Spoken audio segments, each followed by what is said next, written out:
Hello friends, flavours ट्रेजरमध्ये आपलं सर्वांचं अगदी मनापासून स्वागत.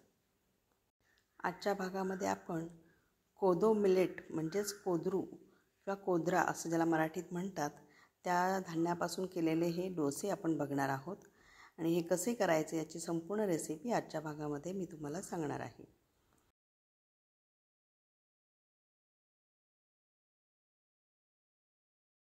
तर इथे मी हे कोदो मिलेट्सचं एक पॅकेट घेतलेलं आहे. हे साधारण 2 वाट्या भरून आहे. तुमच्या आवडीनुसार आणि तुमच्या घरातल्या लोकांच्यानुसार तुम्ही प्रमाण ठरवायला हरकत नाही. हे कोदो मिलेट जे आहेत ते साधारण नाचणीसारखेच असतात, फक्त रंगाला थोडेसे कमी लालसर असतात. आणि याला पण व्यवस्थित धुवून घ्यायचं आहे.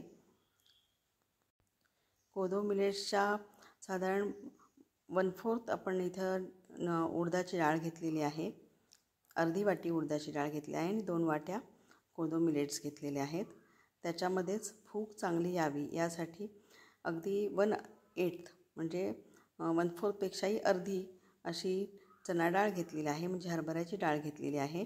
याच्यामुळे फर्मेंटेशन चांगलं होतं आणि आपले डिश छान होते. यातच थोडासा कुरकुरीतपणा यावा यासाठी पोहे घातलेले आहेत. ते सुद्धा साधारण डाळी इतकेच घातलेले आहेत.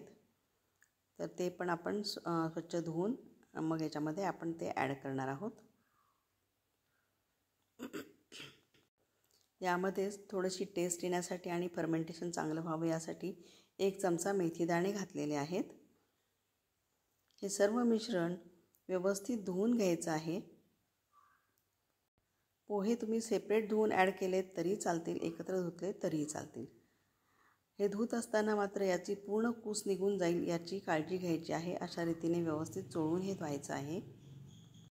साधारण 3-4 वेळा हे धुतल्यानंतर त्याचं घाण पाणी निघून जातं आणि स्वच्छ पाण्यामध्ये हे धान्य आपल्याला भिजवायचं आहे. मिलेट्समध्ये असणाऱ्या भरपूर प्रमाणातल्या पोषक तत्वांमुळे मिलेट्स हे खाण्यासाठी अतिशय उत्तम आहेत. हे अधोरेखित करण्यासाठी 2023 हे मिलेट इयर म्हणून घोषित करण्यात आलं होतं. त्यानंतर ह्या सर्व धान्यांची मागणी भरपूर वाढलेली आहे, कारण यातलं हे जे कोदो आहे ते पूर्णपणे ग्लुटेन मुक्त आहे. त्यामुळे बऱ्याच लोकांना ग्लुटेनची ॲलर्जी असते, त्यांना हे धान्य खायला खूप चांगलं आहे. याच्यामध्ये आयर्नसुद्धा भरपूर आहे, फायबर देखील भरपूर आहे, फॉस्फरसचं प्रमाण देखील याच्यामध्ये जास्त आहे. एकूणच हे धान्य वेट लॉससाठी चांगलं आहे, कारण कॅलरीज कमी आहेत आणि फायबर जास्त आहे.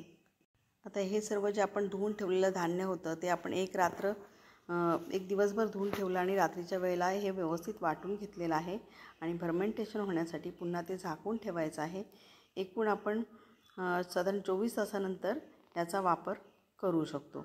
आता बघितलं हे याला मस्तपैकी फूग आलेली आहे. आतमध्ये गॅस तयार झालेला आहे, तुम्हाला तो दिसतोच आहे. तर याच्यामध्ये आपण आता फक्त बाकीच्या गोष्टी ॲड करायच्या आहेत आणि आपले डोसे करायला सुरू करायचं आहे. यात चवीनुसार मीठ घालायचं आहे. तुम्हाला जर आवडत असेल तर थोडासा कांदा आणि टोमॅटो, कोथिंबीर, मिरची असं घालून याचे उत्तप्पेसुद्धा तुम्हाला करता येतील. मी इथं आता फक्त मीठ घातलेलं आहे आणि हे व्यवस्थित हलवून मिक्स करून घेतलेलं आहे. आणि आता आपण तवा गरम करायचा आहे डोश्यासाठी आणि याच्यावरती आपले डोसे घालून ते व्यवस्थित दोन्ही साईडने भाजून घ्यायचे आहेत. थोडंसं तेल सोडायचं आहे आणि हे डोसे आपण खाण्यासाठी रेडी करू शकतो. हे मधुमेहींसाठी कोदो धान्य हे खूप चांगलं मानलं गेलं आहे. याचा उपयोग शुगर फ्री राईस म्हणूनसुद्धा करता येतो. या धान्याचा उपयोग करून अनेक प्रकारचे स्वीटसुद्धा बनवले जातात, केक बनवले जातात, बिस्किट बनवले जातात. पण ते स्वीट कुठल्याही स्वरूपात खाण्यापेक्षा या पद्धतीने जर याचा वापर आपण केला तर हा एक भरपूर असा पोटभरीचा नाश्ता होतो आणि शिवाय याच्यामधून कॅलरीज कमी असल्यामुळे ते हेल्थसाठीही चांगलं राहतं. तर अशा पद्धतीनं आपण हा डोसा याच्यावरती घातलेला आहे आणि तवा चांगला तापलेला आहे. त्याच्यावरती आपण हा डोसा अगदी व्यवस्थित पातळ असा पसरवून घ्यायचा आहे. वरती थोडंसं तेल सोडायचं आहे आणि हे झाकून ठेवायचं आहे. झाकल्यामुळे डोशाला चिरा पडत नाहीत. थोड्या वेळाने हे काढायचं आहे झाकण आणि हे सर्व मध्यम आचेवरती करायचं आहे.